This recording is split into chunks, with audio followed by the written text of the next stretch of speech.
Skaitinys iš pranašo Danieliaus knygos. Danielius meldėsi: Viešpatie, didis ir nuogastį keliantis Dieve, tu saugoji sandorą ir palankumą tiems, kurie tave myli ir laikosi tavo įsakymų. Mes darėme nuodėmes ir neteisybės, pamynėme ištikimybę ir kėlėme maištą. Mes pažeidinėjome įsakymus ir potvarkius. Neklausėme tavo tarnų pranašų, kurie tavo vardu kalbėjo mūsų karaliams ir vyresniesiems, mūsų tėvams ir visiems šalies gyventojams. Viešpatie, tu teisus.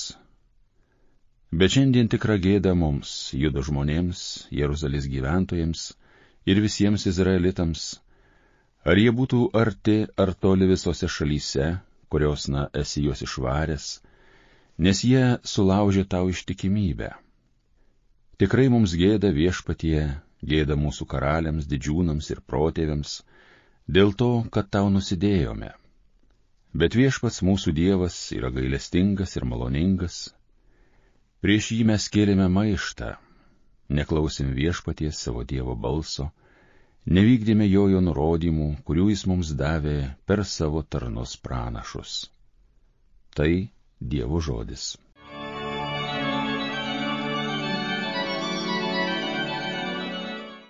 Viešpatie, mokėk mums ne pagal mūsų kaltybės.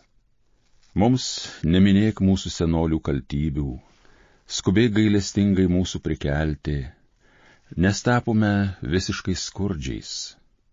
Viešpatie, mokėk mums ne pagal mūsų kaltybės. Mūsų gelbėtojau Dieve, padėk mums. Garbė bus tavo vardui. Mūsų išvaduoki, atleisk mūsų kaltybės, kad skambėtų šlovė tavo vardui. Viešpatie, mokėk mums ne pagal mūsų kaltybės. Belaisvių raudos tave te pasiekia ir galinga ranka išgelbėki pasmerktus mirti.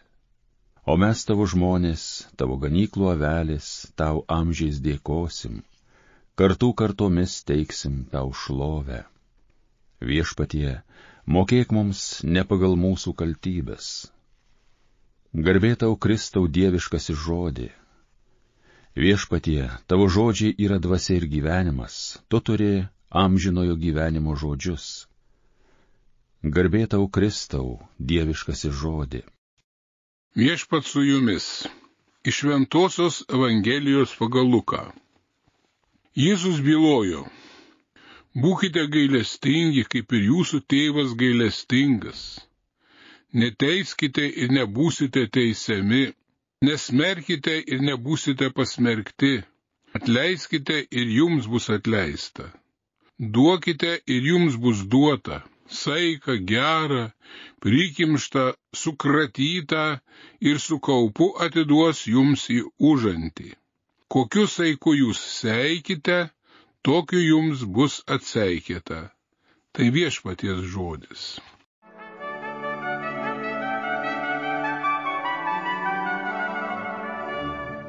Teisimas, smerkimas, atleidimas yra žodžiai primenantys teismų praktiką. Nuteisti ir pasmerkti ar išteisinti yra jų kasdienybė. Kas susidūrė su teismais, pasakys, kad geriau į juos nesivelti. Geriau sutrumpinti procedūras iki susitaikymo prieš teismą. Taip mažiau nervų ir nuostolių. Jei nori, prašom, teismai, teisėjai, advokatai ir prokurorai laukia. Eik, bylinėkis. Ar būsi dėl to laimingesnis? Ar džiaugsies pergalę? Lieka klaustukas. Jėzus ragina neįsivelti į gilesnį atleidimo pinkles. Nesmerkti, neteisti ir atleisti. Jeigu nueinu ilgą blogio apmąstymo kelią, gromuluodamas patirtą skriaudą, atlieku visas kaltinimo procedūras savo širdyje, suformuluoju pasmerkimą, tada atleidimas bus labai sunkus. Daug paprasčiau, jei turiu įprotį atleisti iš karto, atleidinėti net nespėjus įleisti į širdį skriaudos ir nuoskaudos. Tada lyg vanduo nuo žąsies nubėga ir neprilimpa daug dvasinio purvo. Yra toks būdas laimėti kovą, išvengiant kovos. Kitokia pergalė vis tiek palieka sužeidimų, o ši pati geriausia, pati sveikiausia pergalė. Turbūt žmogui praktikuojančiam tokį nesivėlimą į konfliktus, neteisiančiam, nesmerkiančiam ir atleidžiančiam, skirtas Jėzaus palaiminimas – palaiminti romieji. Romus žmogus yra tvirtas, nes neleidžia aplinkybėms, kitų veiksmams ar žodžiams sudrumsti jo vidinę ramybę. Pro atleidimo vartus neįlys smerkimas ir nuteisimas. Ir priešingai, kiek daug bereikalingos kančios, sunkių santykių išgyvena žmogus, neskubas atleisti.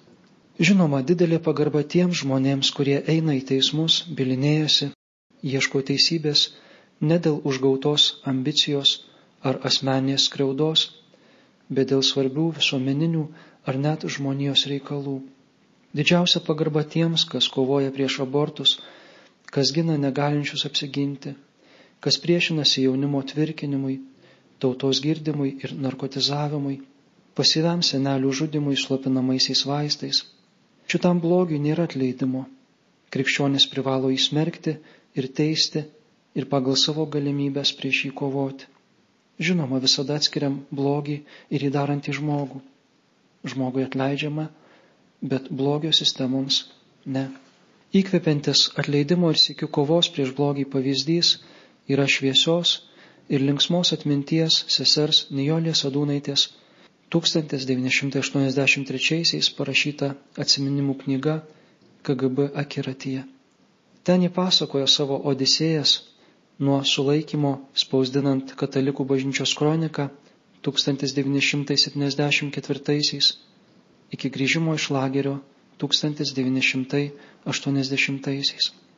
Daug skriaudos ji patyrė iš tardytojų, neteisingų teisėjų, KGB informatorių žydžių kalėjime, gydytojų, viršininkų.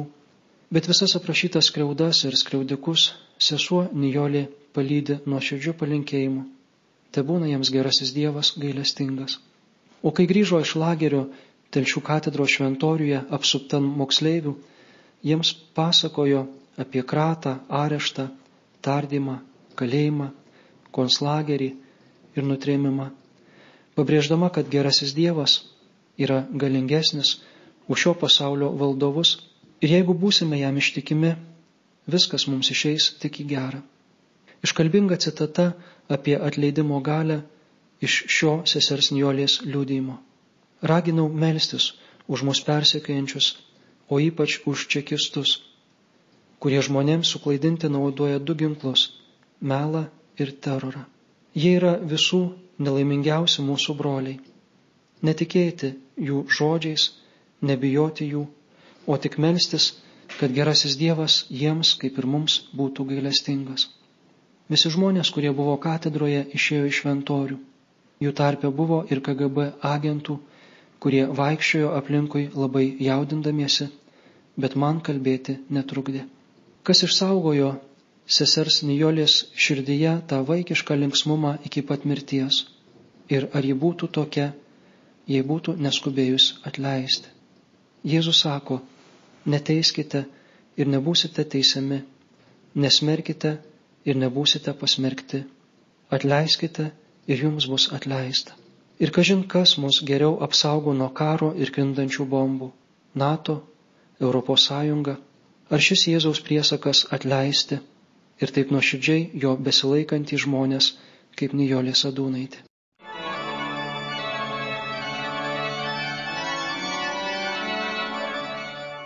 Homiliją sakė kunigas Mindaugas Martinaitis.